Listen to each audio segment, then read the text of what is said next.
जुगो जुग अटल बाणी के बोहित चवर तखत छत्र दे मालिक पातशाहां दे पातशाह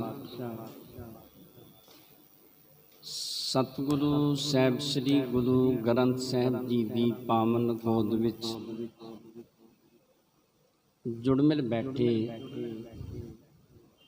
वड भागी सत संगी जनों, आप वड भागी हो जो हर रोज़ की तरह गुर इतिहास की कथा श्रवण करन वास्ते सतगुरां दी पावन गोद विच जुड़ मिल बैठे हो। आप जी ने इस तो पहले प्रसंग दे भी श्रवण कीता है। सतगुरु साहिब श्री गुरु हरगोबिंद पातशाह एक दिन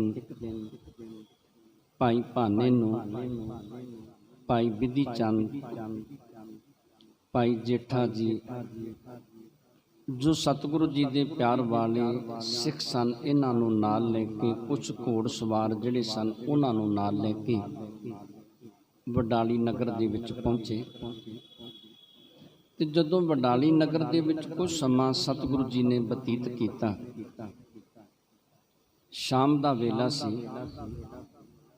एक जिमींदार सतगुरु जी दी हजूरी दे विच आउंदा है ते उस जिमींदार ने सतगुरु जी दे चरणां दे विच बेनती कीती, सतगुरु जी इस इलाके दे विच एक बड़ा भयानक सूर है ते सतगुरु जी उस सब वास्ते बड़ा दुखदाई है।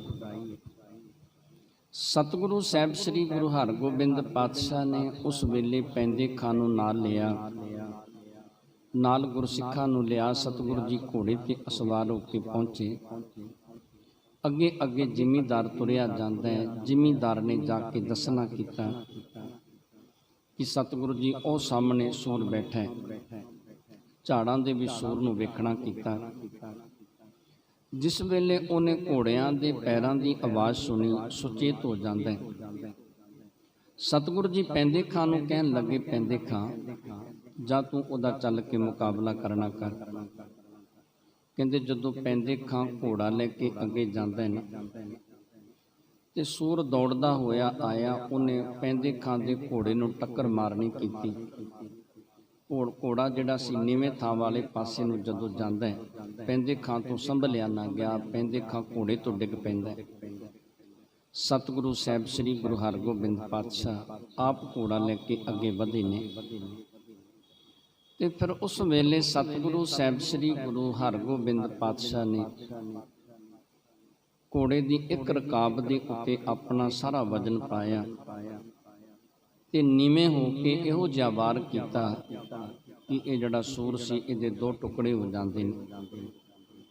दौड़ते हुए भाई भाना जी आदि होर गुरु के प्यार वाले सिख सतगुरु जी के नज़दीक आउंदे ने। उस वेले की हुंदा है कि सूर के मूँह के विचों प्रकाश निकलदा है। भाई भाने ने सतगुरां दे चरणां दे विच बेनती कीती। उस वेले फिर सतगुरां ने दसना कीता, कहन लगे तू इहदे तो कुछ ना कर। ये जिहड़ी सूर की आत्मा सी उसने उस वेले सारी गल दसनी कीती कि जिस वेले माता गंगा जी पुत्र की दात लैण वास्ते गए ते मैं उस वेले जाके बाबा बुढ़ा जी नूं दसना कीता कि बाबा बुढ़ा जी ने वेख्या कि बड़ी धूड़ उड़दी है। जंगल के जानवर जिहड़े ने वो दौड़ते जाते ने ते पुछया कि कौन ने। जदों दस्या कि गुरु के ने ते बाबा बुढ़ा जी ने सह सुभा बचन किते, इन्हां नूं किधर भाजड़ां पै गईयां ने। कहन लग्या कि मैं अपना नक खिंचिया, मैं ये गल कह दी रहे जट दे जाटी, कोई समझ नहीं पई की कहना ते की नहीं कहना। गुरु क्या नूं इस तरह के बचन बोलने कीते ने। ते बाबा बुढ़ा जी कहन लगे कि तू किधर घुर करी जांदा है, असीं जाणीए ते गुरु के जानन। कहते कि उस कारण करके मैनू समझ पै गई कि हुण सूर की जूनी ते प्राप्त होगी। मैं बेनती की ते बाबा बुढ़ा जी ने दसना किया कि सतगुरु साहब श्री गुरु हरगोबिंद पातशाह तेरी कल्याण करनगे। जो सतगुरु साहब श्री गुरु अर्जन देव जी पातशाह के घर दे विच प्रगट होणगे ते हुण तुसीं किरपा कीती मेरी कल्याण कर दित्ती। फिर सतगुरु साहब श्री गुरु हरगोबिंद पातशाह इथों अमृतसर की धरती ते आए। जदों सतगुरु जी दुख भंजनी बेरी वाले अस्थान ते बैठे ने, उस वेले भाई भाने ने बेनती की कि सतगुरु जी इतों दी जो महिमा है बेरी दी, एक कृपा करके दसना करो। फिर सतगुरु साहब श्री गुरु हरगोबिंद पातशाह ने दसना किया। कहन लगे भानिया, ये नगर सतगुरु साहब श्री गुरु अमरदास पातशाह के हुक्म के नाल सतगुरु साहब श्री गुरु रामदास पातशाह ने वसाउणा शुरू किया, पर पूरी सेवा ना करवा सके, ज्योति जो समागे। ते साडे पिता सतगुरु साहब श्री गुरु अर्जन देव जी पातशाह जदों इस स्थान पर आए, वो तीर्थ की भाल करते सन। ते वो दसिया कि इत्थे एक बीबी जड़ी सी, वो कोड़ी उहदा पति सी, उहनूं लैके आई, उहदी खारी रखी, नगर दे विच मंगण वास्ते चली गई। उन्हें कां जिहड़े सन वेखे काले तो चिट्टे हुंदे, वो इत्थे एक छपड़ी सी, छपड़ी दे विच रिड़ के आप चलिया जांदा है, उहदे नाल मल के इशनान करना कीता, उहदा शरीर अरोग हो गया। जदों वो लड़की मंग के आई, उन्हें रौला पाउणा कीता ते सतगुरु साहब श्री गुरु अर्जन देव जी पातशाह की हजूरी दे विच चले गए। उस वेले फिर सतगुरु जी ने सारी गल दसनी कीती। सतगुरु जी ने समझा दिता कि ये तेरा ही पति है। ते उस वेले सतगुरु जी इन्हां नूं नाल लिजा के स्थान वेखना कीता कि किस स्थान ये ठीक होए ने, राजी होए ने। ते फिर सतगुरु साहब श्री गुरु हरगोबिंद पातशाह ने इस स्थान की महिमा दसनी की कि संसार दे विच अनेकां तीर्थ ने, पर जो वडियाई, जो महिमा दरबार दी है, जो हरमंदर दी है, जो अमृत सरोवर दी है, इहदे तुल होर कुछ भी नहीं हो सकता। जिन्ने मर्जी को 68 तीर्थां दे उत्ते जाके इशनान कर लवे, पर जिहड़ा अमृत सरोवर दे विच इशनान कर लैंदा है, उहनूं 68 तीर्थां दे पुन जिहड़े ने वो प्राप्त हो जाते हैं। जिस तरह सतगुरु साहब श्री गुरु हरगोबिंद पातशाह गुरु सिखां नूं उपदेश बख्शिश करते हैं, ते जिस तरह बासर के नगर दे विच पहुँचते हैं, सो पावन जा सरवण करन वास्ते अपनियां मनबिरतियां नूं इकागर करदिआं सतगुरां दे चरणां दे नाल जोड़दिआं उचारण करो सतनाम श्री वाहिगुरु साहिब जी। सतनाम श्री वाहिगुरु साहिब जी। चौपाई नहीं सुधासर के सम कोए, भजन अखंड प्रभु को होए। सतगुरु साहब श्री गुरु हरगोबिंद पातशाह ने वचन कीते कि जो अमृत सरोवर है, हरमंदर है, ਇਹਦੇ ਤੁਲ ਇਹਦੇ ਬਰਾਬਰ ਹੋਰ ਕੁਛ ਨਹੀਂ। ਇੱਥੇ ਪਰਮੇਸ਼ਰ ਦਾ ਭਜਨ ਅਖੰਡ ਹੁੰਦਾ ਹੈ। ਹਰ ਵੇਲੇ ਪਰਮੇਸ਼ਰ ਦੀ ਬੰਦਗੀ, ਪਰਮੇਸ਼ਰ ਦੀ ਕੀਰਤੀ ਇਸ ਸਥਾਨ ਤੇ ਕੀਤੀ ਜਾਂਦੀ ਹੈ। ਸਰਬ ਕਾਮਨਾ ਪੁਰਵੈ ਮਨ ਕੀ, ਜੇ ਮੱਜੈ ਕਰ ਸੁਚਤਾ ਤਨ ਕੀ। ਤੇ ਸਤਿਗੁਰੂ ਜੀ ਨੇ ਸਮਝਾਇਆ ਕਿ ਜਿਹੜੇ ਆਪਣੇ ਤਨ ਦੀ ਸੁਚਤਾ ਕਰਕੇ ਪਹਿਲੋਂ ਅੰਮ੍ਰਿਤ ਸਰੋਵਰ ਤੋਂ ਇਸ਼ਨਾਨ ਕਰਨ ਤੋਂ ਪਹਿਲੋਂ ਜਿਹੜੇ ਇਸ਼ਨਾਨ ਕਰਕੇ ਚੰਗੀ ਤਰ੍ਹਾਂ ਤੇ ਫਿਰ ਅੰਮ੍ਰਿਤ ਸਰੋਵਰ ਦੇ ਵਿੱਚ ਇਸ਼ਨਾਨ ਕਰਦੇ ਨੇ। ਸਤਿਗੁਰੂ ਜੀ ਕਹਿਣ ਲੱਗੇ ਕਿ ਜੋ ਵੀ ਮਨ ਦੀ ਇੱਛਾ ਹੁੰਦੀ ਨਾ, ਉਹ ਗੁਰੂ ਦੀ ਕਿਰਪਾ, ਗੁਰੂ ਦੀ ਰਹਿਮਤ ਬਖਸ਼ਿਸ਼ ਦੇ ਨਾਲ ਉਹ ਮਨ ਦੀ ਇੱਛਾ ਪੂਰੀ ਹੋ ਜਾਇਆ ਕਰਦੀ ਹੈ। ਬਹੁ ਮਹਿਮਾ ਸ਼੍ਰੀ ਮੁਖ ਤੇ ਕਹਿ ਕੇ, ਚਲੇ ਕਰਤ ਪ੍ਰਦਛਨਾ ਚਹਿ ਕੇ। ਤੇ ਸਤਿਗੁਰੂ ਸਾਹਿਬ ਸ੍ਰੀ ਗੁਰੂ ਹਰਗੋਬਿੰਦ ਪਾਤਸ਼ਾਹ ਨੇ ਅੰਮ੍ਰਿਤ ਸਰੋਵਰ ਦੀ, ਹਰਮੰਦਰ ਦੀ ਬੜੀ ਉਪਮਾ ਕੀਤੀ, ਬੜਾ ਜਸ ਕੀਤਾ। ਤੇ ਉਸ ਤੋਂ ਬਾਅਦ ਸਤਿਗੁਰੂ ਜੀ ਸਰੋਵਰ ਦੀ ਪਰਿਕਰਮਾ ਕਰਨ ਵਾਸਤੇ ਚੱਲ ਪੈਂਦੇ ਨੇ। ਤਖਤ ਅਕਾਲ ਬੈਠ ਮਨ ਭਾਏ, ਮੰਦਰ ਵਿਖੇ ਬਾਹਰ ਗੁਰ ਆਏ। ਤੇ ਸਤਿਗੁਰੂ ਜੀ ਕੁਝ ਸਮਾਂ ਅਕਾਲ ਤਖਤ ਵਾਲੇ ਅਸਥਾਨ ਤੇ ਬੈਠੇ। ਉਸ ਤੋਂ ਬਾਅਦ ਸਤਿਗੁਰੂ ਜੀ ਮੰਦਰਾਂ ਦੇ ਵਿੱਚ ਆ ਜਾਂਦੇ ਨੇ। एक दिवस पावस के माही छाए गगन घन काम सुनाही।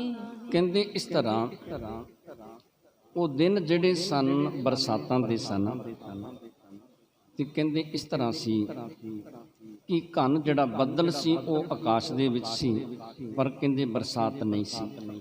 होत सकार शिकार भयाने जित बासर के ग्राम स्थाने। ਤੇ ਸਤਿਗੁਰੂ ਸਾਹਿਬ ਸ੍ਰੀ ਗੁਰੂ ਹਰਗੋਬਿੰਦ ਪਾਤਸ਼ਾਹ ਕਹਿੰਦੇ ਸ਼ਿਕਾਰ ਵਾਸਤੇ ਨਿਕਲਦੇ ਨੇ।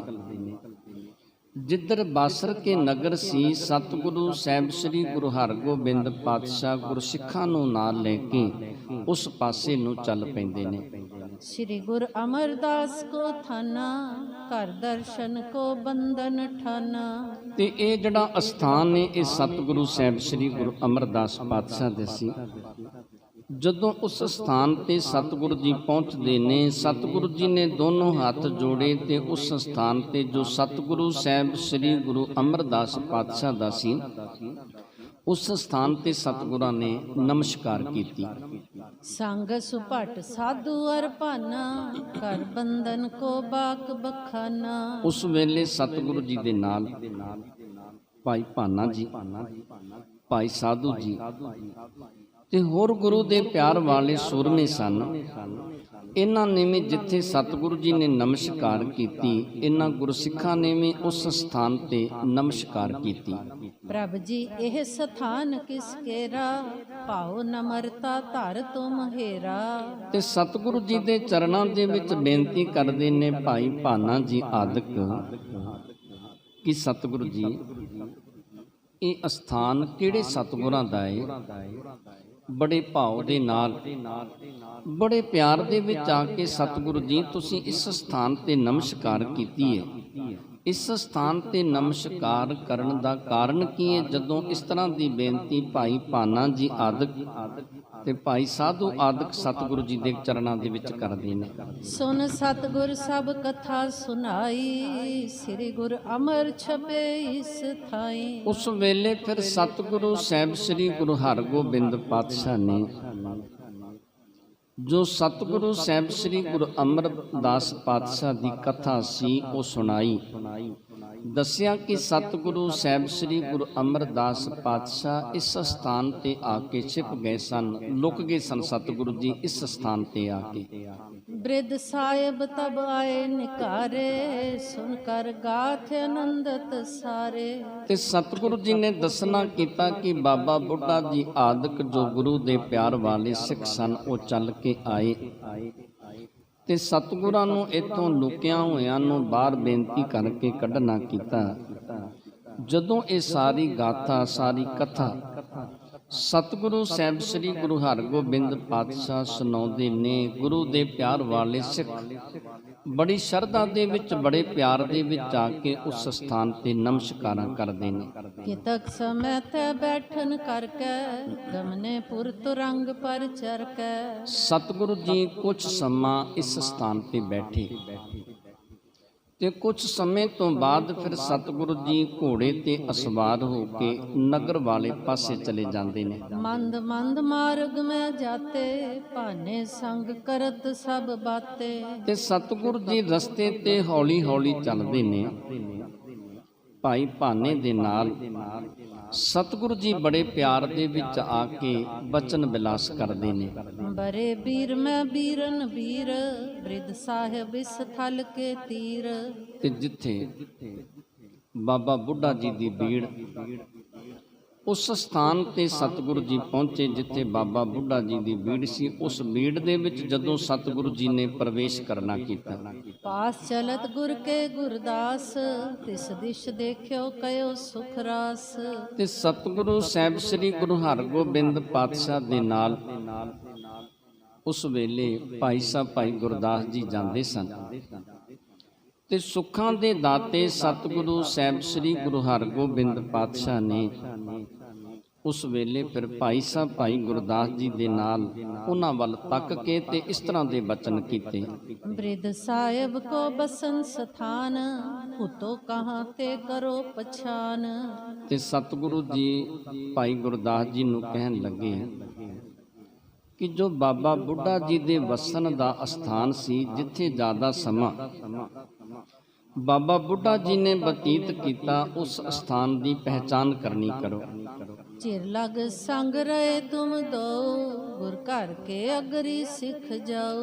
ਤੇ ਸਤਿਗੁਰੂ ਸਾਹਿਬ ਸ੍ਰੀ ਗੁਰੂ ਹਰਗੋਬਿੰਦ ਪਾਤਸ਼ਾਹ ਕਹਿਣ ਲੱਗੇ ਕਿ ਭਾਈ ਗੁਰਦਾਸ ਜੀ ਤੁਸੀਂ ਤੇ ਬਾਬਾ ਬੁੱਢਾ ਜੀ ਕਾਫੀ ਸਮਾਂ ਆਪਸ ਦੇ ਵਿੱਚ ਇਕੱਠਿਆਂ ਨੇ ਬਤੀਤ ਕਰਨਾ ਕੀਤਾ ਤੇ ਗੁਰੂ ਘਰ ਦੇ ਤੁਸੀਂ ਮੋਹਰੀ ਸੀ, ਗੁਰੂ ਘਰ ਦੇ ਤੁਸੀਂ ਜਿਹੜੇ ਸੀ ਸਭ ਤੋਂ ਅੱਗੇ ਹੋ ਕੇ ਸੇਵਾ ਕਰਨ ਵਾਲੇ ਸੀ।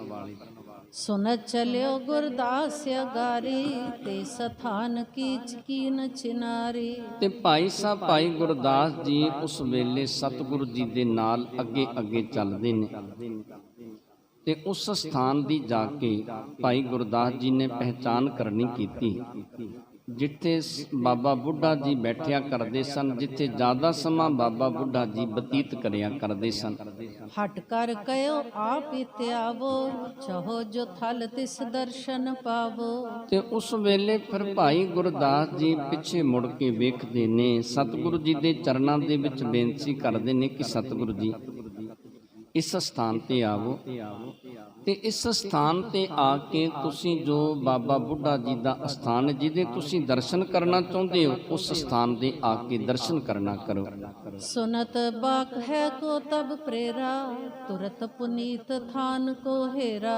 ਤੇ ਸਤਿਗੁਰੂ ਸਾਹਿਬ ਸ੍ਰੀ ਗੁਰੂ ਹਰਗੋਬਿੰਦ ਪਾਤਸ਼ਾਹ ਨੇ ਜਦੋਂ ਭਾਈ ਗੁਰਦਾਸ ਜੀ ਦੇ ਬਚਨ ਸੁਣੇ ਤੇ ਭਾਈ ਗੁਰਦਾਸ ਜੀ ਦੇ ਬਚਨ ਸੁਣ ਕੇ ਘੋੜੇ ਤੇ ਅਸਵਾਰ ਹੋ ਕੇ ਉਸ ਸਥਾਨ ਤੇ ਪਹੁੰਚੇ, ਜੋ ਬਾਬਾ ਬੁੱਢਾ ਜੀ ਦਾ ਬੜਾ ਪਾਵਨ ਪਵਿੱਤਰ ਸਥਾਨ ਸੀ। ਉਸ ਸਥਾਨ ਤੇ ਸਤਿਗੁਰੂ ਸਾਹਿਬ ਸ੍ਰੀ ਗੁਰੂ ਹਰਗੋਬਿੰਦ ਪਾਤਸ਼ਾਹ ਪਹੁੰਚਦੇ ਨੇ।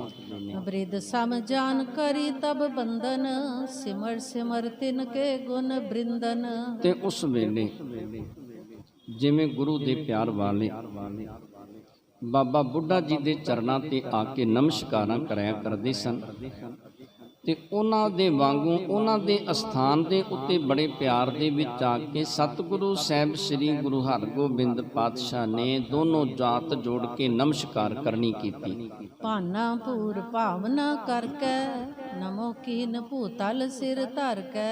ਤੇ ਉਸ ਵੇਲੇ ਬਾਬਾ ਬੁੱਢਾ ਜੀ ਦੇ ਗੁਣ ਵੀ ਵਰਣਨ ਕੀਤੇ ਸਤਿਗੁਰਾਂ ਨੇ ਤੇ ਭਾਈ ਭਾਨੇ ਨੇ ਦੋਨੋਂ ਹੱਥ ਜੋੜੇ ਤੇ ਆਪਣਾ ਮਸਤਕ ਜਿਹੜਾ ਸੀ ਧਰਤੀ ਦੇ ਉੱਤੇ ਲਾ ਕੇ ਬੜੇ ਪਿਆਰ ਦੇ ਵਿੱਚ ਆ ਕੇ ਜੋ ਉਹਨਾਂ ਦੇ ਪਿਤਾ ਜੀ ਦਾ ਅਸਥਾਨ ਸੀ, ਉਸ ਸਥਾਨ ਤੇ ਨਮਸਕਾਰ ਕਰਨੀ ਕੀਤੀ। ਅਪਰ ਸਰਬ ਹੀ ਬੰਧਨ ਠਾਨੈ, ਪਿਖ ਸ੍ਰੀ ਸਤਿਗੁਰ ਬਾਕ ਬਖਾਨੈ। ਤੇ ਹੋਰ ਜਿੰਨੇ ਗੁਰੂ ਦੇ ਪਿਆਰ ਵਾਲੇ ਸਿੱਖ ਸਨ, ਉਹਨਾਂ ਨੇ ਵੀ ਨਮਸਕਾਰ ਕੀਤੀ। ਇਹ ਸਾਰਾ ਕੁਝ ਵੇਖ ਕੇ ਸਤਿਗੁਰੂ ਸਾਹਿਬ ਸ੍ਰੀ ਗੁਰੂ ਹਰਗੋਬਿੰਦ ਪਾਤਸ਼ਾਹ ਨੇ ਇਸ ਤਰ੍ਹਾਂ ਦੇ ਬਚਨ ਕੀਤੇ।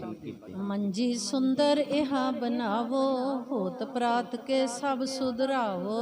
ਤੇ ਸਤਿਗੁਰੂ ਜੀ ਕਹਿਣ ਲੱਗੇ ਕਿ ਇੱਥੇ ਮੰਜੀ, ਇੱਥੇ ਜਿਹੜਾ ਸਥਾਨ ਹੈ ਨਾ, ਇੱਕ ਥੜਾ ਉਹ ਬਣਾਉਣਾ ਕਰੋ। ਸਵੇਰ ਹੁੰਦੇ ਤੱਕ ਇਹ ਜਿਹੜਾ ਅਸਥਾਨ ਹੈ ਬਾਬਾ ਬੁੱਢਾ ਜੀ ਦਾ, ਇਹ ਪ੍ਰਗਟ ਕਰਨਾ ਕਰੋ। ਆਇਸ ਦੀਨਸ ਕਰਨ ਹਾਰੂ, ਫਰਸ਼ ਕਰਾਏ ਥਿਰੇ ਥਲ ਚਾਰੂ। ਤੇ ਕਹਿੰਦੇ ਜਿਹੜੇ ਇਹ ਮੰਜੀ ਬਣਾਉਣ ਵਾਲੇ ਸਨ, ਸਥਾਨ ਦੀ ਤਿਆਰੀ ਕਰਨ ਵਾਲੇ ਸਨ, ਉਹਨਾਂ ਨੂੰ ਆਗਿਆ ਦਿੱਤੀ ਤੇ ਸਤਿਗੁਰੂ ਸਾਹਿਬ ਸ੍ਰੀ ਗੁਰੂ ਹਰਗੋਬਿੰਦ ਪਾਤਸ਼ਾਹ ਨੇ ਇੱਥੇ ਗਲੀਚੇ ਆਦਿਕ ਫਰਸ਼ ਆਦਿਕ ਵਿਛਾਏ ਤੇ ਆਪ ਸਤਿਗੁਰੂ ਜੀ ਉੱਥੇ ਬੈਠ ਜਾਂਦੇ ਨੇ। ਭੀੜ ਪਇਓ ਗੁਰ ਕੋ ਕਿਸ ਭਾਂਤ, ਭਾਨੇ ਬੂਝਨ ਕੀ ਨ ਬਿਰਤਾਂਤ। ਤੇ ਕਹਿੰਦੇ ਫਿਰ ਉਸ ਵੇਲੇ ਭਾਈ ਭਾਨੇ ਨੇ ਸਤਿਗੁਰੂ ਸਾਹਿਬ ਸ੍ਰੀ ਗੁਰੂ ਹਰਗੋਬਿੰਦ ਪਾਤਸ਼ਾਹ ਦੇ ਚਰਨਾਂ ਦੇ ਵਿੱਚ ਬੇਨਤੀ ਕੀਤੀ, ਸਤਿਗੁਰੂ ਜੀ ਮੈਨੂੰ ਕਿਰਪਾ ਕਰਕੇ ਇਹ ਗੱਲ ਸਮਝਾਉਣਾ ਕਰੋ ਕਿ ਇਸ ਸਥਾਨ ਦਾ ਨਾਂ ਜੋ ਬਾਬਾ ਬੁੱਢਾ ਜੀ ਦੀ ਬੀੜ ਹੈ, ਇਹ ਕਿਵੇਂ ਇਸ ਸਥਾਨ ਦਾ ਨਾਮ ਪਿਆ, ਇਹ ਤੇ ਸਤਿਗੁਰੂ ਜੀ ਕਿਰਪਾ ਕਰਕੇ ਦੱਸਣਾ ਕਰੋ। ਤਬ ਸਤਿਗੁਰ ਸਭ ਗਾਥ ਸੁਨਾਈ, ਜੈਮਲ ਫਤਿਹ ਸ਼ਾਹ ਲਰਾਈ। ਉਸ ਵੇਲੇ ਸਤਿਗੁਰੂ ਸਾਹਿਬ ਸ੍ਰੀ ਗੁਰੂ ਹਰਗੋਬਿੰਦ ਪਾਤਸ਼ਾਹ ਨੇ ਭਾਈ ਭਾਨੇ ਨੂੰ ਦੱਸਣਾ ਕੀਤਾ। ਸਤਿਗੁਰੂ ਜੀ ਕਹਿਣ ਲੱਗੇ, ਭਾਨਿਆ ਜਿਹੜਾ ਅਕਬਰ ਬਾਦਸ਼ਾਹ ਸੀ, ਉਹਦੀ ਲੜਾਈ ਸੀ ਜੈਮਲ ਤੇ ਫਤਿਹ, ਇਹ ਦੋਨੋਂ ਭਰਾ ਸਨ। ਇਹਨਾਂ ਦੇ ਨਾਲ ਝਗੜਾ ਸੀ, ਇਹਨਾਂ ਦੇ ਨਾਲ ਉਹਦੀ ਲੜਾਈ ਸੀ।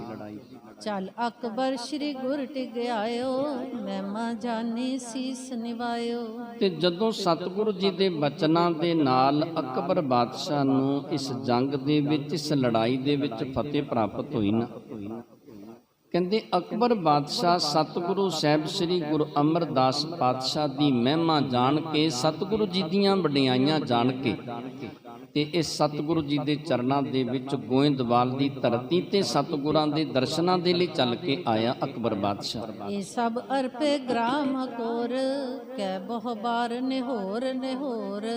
ਤੇ ਕਹਿੰਦੇ ਅਕਬਰ ਬਾਦਸ਼ਾਹ ਨੇ ਸਤਿਗੁਰੂ ਜੀ ਦੇ ਚਰਨਾਂ ਦੇ ਵਿੱਚ ਬਹੁਤ ਸਾਰੀਆਂ ਭੇਟਾਵਾਂ ਅਰਪਣ ਕੀਤੀਆਂ। ਤੇ ਇਹ ਜਿਹੜਾ ਪਰਗਨਾ ਸੀ, ਇਹ ਜਿਹੜੇ ਨਗਰ ਸਨ, ਉਸ ਵੇਲੇ ਉਹ ਵੀ ਸਤਿਗੁਰੂ ਜੀ ਦੇ ਚਰਨਾਂ ਦੇ ਵਿੱਚ ਭੇਟਾ ਕੀਤੇ। ਇਹਨਾਂ ਨਗਰਾਂ ਦਾ ਪਤਾ ਲਿਖਾ ਦਿੱਤਾ ਸਤਿਗੁਰੂ ਜੀ ਦੇ ਨਾਮ ਤੇ। ਤਬ ਕੋ ਬੀੜ ਗੁਰੂ ਟਿਗ ਰਿਓ, ਬ੍ਰਿਧ ਸਾਹਿਬ ਬਾਸਾ ਲਿਓ। ਤੇ ਉਦੋਂ ਤੋਂ ਲੈ ਕੇ ਇਹ ਜਿਹੜੀ ਬੀੜ ਸੀ, ਇਹ ਸਤਿਗੁਰੂ ਜੀ ਦੇ ਕੋਲ ਹੋਈ। ਤੇ ਬਾਬਾ ਬੁੱਢਾ ਜੀ ਨੇ ਇਸ ਬੀੜ ਦੇ ਵਿੱਚ ਬਹੁਤ ਸਮਾਂ ਵਸਣਾ ਕੀਤਾ, ਬਹੁਤ ਸਮਾਂ ਇਸ ਬੀੜ ਦੇ ਵਿੱਚ ਬਾਬਾ ਬੁੱਢਾ ਜੀ ਨੇ ਬਤੀਤ ਕੀਤਾ। ਇਤਿਆਦਕ ਬਾਕ ਬਿਲਾਸ, ਕਰਤ ਰਹੇ ਮੁਖ ਕਮਲ ਪ੍ਰਕਾਸ਼। ਇਸ ਤਰ੍ਹਾਂ ਦੇ ਬਚਨ ਬਿਲਾਸ ਸਤਿਗੁਰੂ ਸਾਹਿਬ ਸ੍ਰੀ ਗੁਰੂ ਹਰਗੋਬਿੰਦ ਪਾਤਸ਼ਾਹ, ਭਾਈ ਭਾਨੇ, ਭਾਈ ਗੁਰਦਾਸ ਜੀ ਦੇ ਆਦ ਨਾਲ ਕਰਦੇ ਰਹੇ। ਸੁੰਦਰ ਸੁਖਦ ਸਘਨ ਕਨ ਛਾਇਆ, ਸੀਤਲ ਸਮੈ ਸਬਨ ਮਨ ਪਾਇਆ। ਤੇ ਕਹਿੰਦੇ ਇਹ ਬੜਾ ਸਮਾਂ ਜਿਹੜਾ ਸੀ ਸੁੰਦਰ ਸੀ। ਆਕਾਸ਼ ਦੇ ਵਿੱਚ ਬੱਦਲ ਸਨ ਤੇ ਠੰਡ ਦਾ ਮੌਸਮ ਸੀ। ਇਹ ਸਮਾਂ, ਇਹ ਮੌਸਮ ਸਭ ਨੂੰ ਬੜਾ ਚੰਗਾ ਲੱਗਿਆ। ਪਾਨ ਗਾਨ ਕੋ ਨਿਭਤ ਮੰਦ, ਸ਼੍ਰੀ ਹਰਿ ਗੋਬਿੰਦ ਦਿਪਤ ਬਿਲੰਦ। ਤੇ ਸਤਿਗੁਰੂ ਸਾਹਿਬ ਸ੍ਰੀ ਗੁਰੂ ਹਰਗੋਬਿੰਦ ਪਾਤਸ਼ਾਹ ਜਿਹੜੇ ਸਨ, ਇਹਨਾਂ ਦੇ ਸਨਮੁਖ, ਇਹਨਾਂ ਦੇ ਸਾਹਮਣੇ ਇਹ ਜਿਹੜੀ ਹਵਾ ਸੀ, ਇਹ ਵੀ ਕਹਿੰਦੇ ਉਸ ਵੇਲੇ ਇਹਨਾਂ ਦੇ ਸਾਹਮਣੇ ਮੰਦੀ ਪੈ ਜਾਂਦੀ ਹੈ। ਚੌਂ ਦਿਸ਼ ਮੈਂ ਹਰਿਆਵਲ ਦਿਖਿਅਤ, ਇੰਦਰ ਬਦੂ ਬ੍ਰਿੰਦਾ ਵਿੱਚ ਪਿਖਿਅਤ। ਤੇ ਕਹਿੰਦੇ ਚਾਰ ਦਿਸ਼ਾਵਾਂ ਦੇ ਵਿੱਚ ਹਰਿਆਵਲ ਹੀ ਹਰਿਆਵਲ, ਹਰਿਆਲੀ ਹੀ ਹਰਿਆਲੀ ਨਜ਼ਰ ਆਉਂਦੀ ਸੀ। ਕਿਉਂ ਇਹ ਜਿਹੜਾ ਮੌਸਮ ਸੀ ਚੌਮਾਸੇ ਦਾ ਸੀ, ਬਰਸਾਤਾਂ ਦਾ ਮੌਸਮ ਸੀ। ਤੇ ਇੰਦਰ ਬਦੋਟੀਆਂ ਆਦਿਕ ਜਿਹੜੀਆਂ ਨੇ ਉਹ ਇੱਥੇ ਨਜ਼ਰ ਆਉਂਦੀਆਂ ਸਨ। ਜਾਣਿ ਅਵਨੀ ਮਨ ਆਨੰਦ ਪੋਈ, ਨੀਲ ਓਢਨੀ ਲੀਨੀ ਸੋਈ। ਤੇ ਇਸ ਤਰ੍ਹਾਂ ਲੱਗਦਾ ਸੀ ਕਿ ਜਿਵੇਂ ਧਰਤੀ ਨੇ ਆਪਣੇ ਉੱਤੇ ਨੀਲੇ ਰੰਗ ਦਾ ਕੋਈ ਕੱਪੜਾ ਜਿਹੜਾ ਉਹ ਤਾਨਿਆ ਹੋਵੇ, ਇਸ ਤਰ੍ਹਾਂ ਉਸ ਵੇਲੇ ਨਜ਼ਰ ਆਉਂਦਾ ਸੀ। ਬਹੁਤ ਬਹਾਰ ਬਿਲੋਕਤ ਗੁਰੂ, ਇਤੋਤ ਵਿਚਰਤ ਜਨ ਅਰ ਰੂਰ। ਤੇ ਸਤਿਗੁਰੂ ਸਾਹਿਬ ਸ੍ਰੀ ਗੁਰੂ ਹਰਗੋਬਿੰਦ ਪਾਤਸ਼ਾਹ ਜੋ ਸ਼ੇਰ ਦੀ ਨਿਆਈ ਨੇ, ਸਤਿਗੁਰੂ ਜੀ ਇੱਧਰ ਉੱਧਰ ਜੰਗਲ ਦੇ ਵਿੱਚ ਥਾਂ ਥਾਂ ਤੇ ਵਿਚਰਦੇ ਨੇ। ਇਹ ਬੜਾ ਸੁਹਾਵਣਾ ਮੌਸਮ ਵੇਖ ਕੇ ਸਤਿਗੁਰੂ ਸਾਹਿਬ ਸ੍ਰੀ ਗੁਰੂ ਹਰਗੋਬਿੰਦ ਪਾਤਸ਼ਾਹ ਇੱਥੇ ਸਾਰੇ ਅਸਥਾਨਾਂ ਤੇ ਵਿਚਰੇ। ਸਵਾਦ ਬਿਬਦ ਵਿਦ ਤਿਆਰ ਹਾਰਾ, ਸੁਪਨ ਘਰ ਪਰੋਸਿਓ ਥਾਰਾ। ਤੇ ਜਿਹੜੇ ਸੂਪਕਾਰ ਲੰਗਰੀ ਸਨ, ਉਹਨਾਂ ਨੇ ਬਹੁਤ ਸਵਾਦਿਸ਼ਟ ਆਹਾਰ ਭੋਜਨ ਤਿਆਰ ਕੀਤਾ। ਤੇ ਭੋਜਨ ਤਿਆਰ ਕਰਕੇ ਇਹਨਾਂ ਸੂਪਕਾਰਾਂ ਨੇ ਉਸ ਵੇਲੇ ਥਾਲ ਜਿਹੜਾ ਸੀ ਉਹ ਪਰੋਸਣਾ ਕੀਤਾ। ਪਾਵਨ ਅਵਨੀ ਕੋ ਕਰ ਲਿਆਏ, ਚੰਦਨ ਚੌਂਕੀ ਗੁਰੂ ਸੁਹਾਏ। ਤੇ ਫਿਰ ਕਹਿੰਦੇ ਉਸ ਵੇਲੇ ਇਹ ਧਰ ਕੇ ਥਾਲ ਜਿਹੜਾ ਸੀ ਤਿਆਰ ਕਰਕੇ ਸਤਿਗੁਰੂ ਜੀ ਦੀ ਹਜ਼ੂਰੀ ਦੇ ਵਿੱਚ ਲੈ ਕੇ ਆਏ। ਤੇ ਸੁੰਦਰ ਚੌਂਕੀ ਜਿਹੜੀ ਸੀ ਉਹ ਲੈ ਕੇ ਆਏ। ਲੈ ਪਾਨੀ ਜੁਗ ਪਾਨ ਪਕਾਰੇ, ਕਵਲ ਕਰੇ ਮੁਖ ਕਵਲ ਸੁਧਾਰੇ। ਤੇ ਸਤਿਗੁਰੂ ਸਾਹਿਬ ਸ੍ਰੀ ਗੁਰੂ ਹਰਗੋਬਿੰਦ ਪਾਤਸ਼ਾਹ ਨੇ ਜਲ ਲੈ ਕੇ ਆਪਣੇ ਹੱਥ ਜਿਹੜੇ ਸਨ ਉਹ ਧੋਣੇ ਕੀਤੇ। ਤੇ ਉਸ ਤੋਂ ਬਾਅਦ ਸਤਿਗੁਰੂ ਜੀ ਨੇ ਇਹ ਸਵਾਦਿਸ਼ਟ ਭੋਜਨ ਜਿਹੜਾ ਸੀ ਉਹ ਛਕਣਾ ਕੀਤਾ। ਚਿਤ ਬਾਂਛਤ ਭੋਜਨ ਕੋ ਖਾਏ, ਸਭ ਕੋ ਪਹੁੰਚਿਆ ਸੁਧ ਮੰਗਵਾਏ। ਤੇ ਕਹਿੰਦੇ ਫਿਰ ਉਸ ਵੇਲੇ ਮਨ ਬਾਂਛਤ ਭੋਜਨ ਜਿਹੜਾ ਸੀ ਉਹ ਸਤਿਗੁਰੂ ਜੀ ਨੇ ਛਕਿਆ। ਤੇ ਜਿੰਨੇ ਗੁਰੂ ਦੇ ਪਿਆਰ ਵਾਲੇ ਸਿੱਖ ਸਨ ਉਹਨਾਂ ਨੂੰ ਪੁੱਛਿਆ ਕਿ ਸਭ ਤੱਕ ਭੋਜਨ ਜਿਹੜਾ ਉਹ ਪਹੁੰਚ ਗਿਆ, ਸਭ ਨੂੰ ਪ੍ਰਸ਼ਾਦਾ ਆਦਿਕ ਜਿਹੜਾ ਉਹ ਪ੍ਰਾਪਤ ਹੋ ਗਿਆ। ਤਬ ਦਾਸਨ ਪਰਿਅੰਕ ਡਸਾਵਾ, ਆਸਤਰਨ ਉਜਲ ਸੋਚਾਵਾ। ਫਿਰ ਕਹਿੰਦੇ ਸੇਵਕ ਜਿਹੜੇ ਸਨ ਉਹਨਾਂ ਨੇ ਸੁੰਦਰ ਪਲੰਗ ਜਿਹੜਾ ਸੀ ਉਹ ਡਸਾਇਆ। ਉਹਦੇ ਉੱਤੇ ਬਹੁਤ ਸੁੰਦਰ ਵਿਛਾਈ ਜਿਹੜੀ ਸੀ ਉਹ ਵਿਛਾਈ ਗਈ। ਤਿਸ ਪਰ ਪੋਡੇ ਹਿਤ ਵਿਸਰਾਮ, ਉਠੇ ਪੁਨੈ ਦਿਨ ਬਾਕੀ ਜਾਮ। ਤੇ ਸਤਿਗੁਰੂ ਸਾਹਿਬ ਸ੍ਰੀ ਗੁਰੂ ਹਰਗੋਬਿੰਦ ਪਾਤਸ਼ਾਹ ਉਹਦੇ ਉੱਤੇ ਵਿਸ਼ਰਾਮ ਕੀਤਾ। ਉਹਦੇ ਉੱਤੇ ਕੁਝ ਸਮਾਂ ਆਰਾਮ ਕਰਨਾ ਕੀਤਾ। ਇੱਕ ਪਹਿਰ ਜਿਹੜੀ ਬਾਕੀ ਦਿਨ ਸੀ ਉਸ ਵੇਲੇ ਫਿਰ ਸਤਿਗੁਰੂ ਜੀ ਉੱਠਦੇ ਨੇ। ਪਹਿਰੇ ਬਸਤ ਬਿਸਤ ਬਰ ਚੀਨੇ, ਸ਼ਸਤਰ ਜਥੋਚਿਤ ਧਾਰਨ ਕੀਨੇ। ਤੇ ਸਤਿਗੁਰੂ ਜੀ ਨੇ ਸ਼ਸਤਰ ਬਸਤਰ ਧਾਰਨ ਕੀਤੇ ਤੇ ਫਿਰ ਉਸ ਵੇਲੇ ਸਤਿਗੁਰੂ ਸਾਹਿਬ ਸ੍ਰੀ ਗੁਰੂ ਹਰਗੋਬਿੰਦ ਪਾਤਸ਼ਾਹ ਜਦੋਂ ਤਿਆਰ ਬਰ ਤਿਆਰ ਹੁੰਦੇ ਨੇ। ਥਲ ਮੰਜੀ ਕੇ ਪੁਨ ਚਲੇ ਆਏ, ਪੁਨ ਥਾਨ ਏ ਉਚਰਤ ਭਏ। ਤੇ ਸਤਿਗੁਰੂ ਸਾਹਿਬ ਸ੍ਰੀ ਗੁਰੂ ਹਰਗੋਬਿੰਦ ਪਾਤਸ਼ਾਹ ਨੇ ਜਿਹੜਾ ਅਸਥਾਨ ਬਾਬਾ ਬੁੱਢਾ ਜੀ ਦਾ ਤਿਆਰ ਕਰਵਾਇਆ, ਉਸ ਸਥਾਨ ਤੇ ਸਤਿਗੁਰੂ ਸਾਹਿਬ ਸ੍ਰੀ ਗੁਰੂ ਹਰਗੋਬਿੰਦ ਪਾਤਸ਼ਾਹ ਪਹੁੰਚੇ ਨੇ। ਜੋ ਨਰ ਦਰਸ਼ਨ ਕੇ ਹਿਤ ਆਵੈ, ਕਿਉ ਨਾ ਕਾਮਨਾ ਮਨ ਕੀ ਪਾਵੈ। ਤੇ ਸਤਿਗੁਰੂ ਜੀ ਨੇ ਬਚਨ ਕੀਤੇ ਕਿ ਬਾਬਾ ਬੁੱਢਾ ਜੀ ਦਾ ਇਹ ਜਿਹੜਾ ਅਸਥਾਨ ਹੈ ਨਾ, ਜਿਹੜਾ ਵੀ ਮਨੁੱਖ ਇੱਥੇ ਚੱਲ ਕੇ ਆਵੇਗਾ ਸ਼ਰਧਾ ਦੇ ਨਾਲ ਤੇ ਪਿਆਰ ਦੇ ਨਾਲ, ਜਿਹੜਾ ਇੱਥੇ ਆਪਣਾ ਸਿਰ ਝੁਕਾ ਦੇਵੇਗਾ, ਨਿਮਰਤਾ ਦੇ ਵਿੱਚ ਆ ਕੇ ਨਮਸਕਾਰ ਕਰੇਗਾ ਬਾਬਾ ਬੁੱਢਾ ਜੀ ਦੇ ਅਸਥਾਨ ਤੇ, ਕਹਿੰਦੇ ਕਿਉਂ ਨਹੀਂ ਉਹਦੇ ਮਨ ਦੀਆਂ ਇੱਛਾਵਾਂ ਪੂਰੀਆਂ ਹੋਣਗੀਆਂ। ਜਿਹੜੀ ਵੀ ਇੱਛਾ ਲੈ ਕੇ ਬਾਬਾ ਬੁੱਢਾ ਜੀ ਦੇ ਅਸਥਾਨ ਤੇ ਗੁਰੂ ਦੇ ਪਿਆਰ ਵਾਲੇ ਸਿੱਖ ਆਇਆ ਕਰਨਗੇ, ਉਹਨਾਂ ਦੀਆਂ ਮਨ ਦੀਆਂ ਇੱਛਾਵਾਂ ਪੂਰੀਆਂ ਹੋ ਜਾਇਆ ਕਰਨਗੀਆਂ। ਸਮਾਂ ਪਾਏ ਮੇਲਾ ਲਗ ਜਹ, ਖਸ਼ਟ ਕੋਸ ਗੁਰਪੁਰ ਤੇ ਇਹ। ਤੇ ਸਤਿਗੁਰੂ ਜੀ ਨੇ ਬਚਨ ਕੀਤੇ ਕਿ ਸਤਿਗੁਰੂ ਜੀ ਦੇ ਅਸਥਾਨ ਤੋਂ ਇਹ 6 ਕੋਹ ਦੀ ਦੂਰੀ ਤੇ ਹੈ। ਕਹਿੰਦੇ ਕੁਝ ਸਮਾਂ ਆਵੇਗਾ, ਸਮਾਂ ਪਾ ਕੇ ਇੱਥੇ ਕਹਿੰਦੇ ਬੜਾ ਵੱਡਾ ਸਤਿਗੁਰੂ ਜੀ ਨੇ ਬਚਨ ਕੀਤੇ ਕਿ ਮੇਲਾ ਲੱਗਿਆ ਕਰੇਗਾ। ਹੈ ਆਰੂਢ ਭਏ ਤਬ ਪ੍ਰੇਰਾ, ਫੇਰਤ ਖੇਲਾ ਖੇਰ ਕਨੇਰਾ। ਤੇ ਸਤਿਗੁਰੂ ਸਾਹਿਬ ਸ੍ਰੀ ਗੁਰੂ ਹਰਗੋਬਿੰਦ ਪਾਤਸ਼ਾਹ ਫਿਰ ਘੋੜੇ ਦੇ ਉੱਤੇ ਅਸਵਾਰ ਹੋਏ। ਘੋੜੇ ਨੂੰ ਸਤਿਗੁਰੂ ਜੀ ਨੇ ਪ੍ਰੇਰਿਆ। ਤਰ੍ਹਾਂ ਤਰ੍ਹਾਂ ਦੇ ਸਤਿਗੁਰੂ ਜੀ ਖੇਲਾਂ ਖੇਲਦੇ ਖੇਲਦੇ ਅੱਗੇ ਵਿਚਰਦੇ ਜਾਂਦੇ ਨੇ। ਸੁਦਾ ਸਰੋਵਰ ਕੋ ਚਲੇ ਆਏ, ਸੰਗ ਸਰਬ ਹੀ ਭਟ ਸਮੁਦਾਏ। ਸਤਿਗੁਰੂ ਜੀ ਅੰਮ੍ਰਿਤ ਸਰੋਵਰ ਵਾਲੇ ਅਸਥਾਨ ਵੱਲ ਆਏ ਤੇ ਜਿੰਨੇ ਸੂਰਮੇ ਸਨ ਗੁਰੂ ਦੇ ਪਿਆਰ ਵਾਲੇ ਸਿੱਖ, ਇਹ ਵੀ ਸਤਿਗੁਰੂ ਜੀ ਦੇ ਮਗਰ ਮਗਰ ਸਤਿਗੁਰੂ ਜੀ ਦੇ ਨਾਲ ਹੀ ਇੱਥੇ ਪਹੁੰਚ ਜਾਂਦੇ ਨੇ। ਤਖਤ ਅਕਾਲ ਸੋ ਲਗਿਓ ਦੀਵਾਨ, ਦੇਖੋਟੇ ਸਭ ਹਿਤ ਸਨਮਾਨ। ਤੇ ਫਿਰ ਸਤਿਗੁਰੂ ਸਾਹਿਬ ਸ੍ਰੀ ਗੁਰੂ ਹਰਗੋਬਿੰਦ ਪਾਤਸ਼ਾਹ ਨੇ ਅਕਾਲ ਤਖਤ ਵਾਲੇ ਅਸਥਾਨ ਤੇ ਦੀਵਾਨ ਸਜਾਉਣਾ ਕੀਤਾ ਤੇ ਗੁਰੂ ਦੇ ਪਿਆਰ ਵਾਲੇ ਸਿੱਖ ਸਤਿਗੁਰੂ ਜੀ ਦੀ ਹਜ਼ੂਰੀ ਦੇ ਵਿੱਚ ਆ ਕੇ ਬੈਠੇ ਨੇ। ਬੰਧਨ ਕਰ ਬੈਠੇ ਤੇ ਸਮੈ, ਸੋਦਰ ਪਠ ਸਗਰੇ ਤਬ ਨਿਮੈ। ਤੇ ਉਸ ਵੇਲੇ ਸਾਰੇ ਨਮਸਕਾਰ ਕਰਕੇ ਬੈਠ ਗਏ। ਸੋਦਰ ਦੀ ਚੌਂਕੀ ਲੱਗੀ ਤੇ ਸੋਦਰ ਦਾ ਪਾਠ ਕਰਕੇ ਸਭ ਨੇ ਉਸ ਵੇਲੇ ਆਨੰਦ ਮਾਣਨਾ ਕੀਤਾ। ਇਸ ਪਾਵਨ ਜਸ ਕੱਲ ਦੇ ਪ੍ਰਸੰਗ ਦੇ ਵਿੱਚ ਸ਼ਰਵਣ ਕਰਾਂਗੇ। ਆਪ ਜੀ ਦੇ ਨਾਲ ਵਿਚਾਰਾਂ ਕਰਦੇ ਹਾਂ। ਅਨੇਕਾਂ ਪ੍ਰਕਾਰ ਦੀਆਂ ਭੁੱਲਾਂ ਗਲਤੀਆਂ ਹੋ ਗਈਆਂ ਹੋਣਗੀਆਂ, ਅਣਜਾਣ ਬੱਚੇ ਜਾਣ ਕੇ ਮਾਫ ਕਰਨੀਆਂ। ਸੰਗਤ ਤੇ ਗੁਰੂ ਬਖਸ਼ਣ ਯੋਗ ਨੇ, ਬਖਸ਼ ਲੈਣਾ ਜੀ। ਵਾਹਿਗੁਰੂ ਜੀ ਕਾ ਖਾਲਸਾ, ਵਾਹਿਗੁਰੂ ਜੀ ਕੀ ਫਤਿਹ।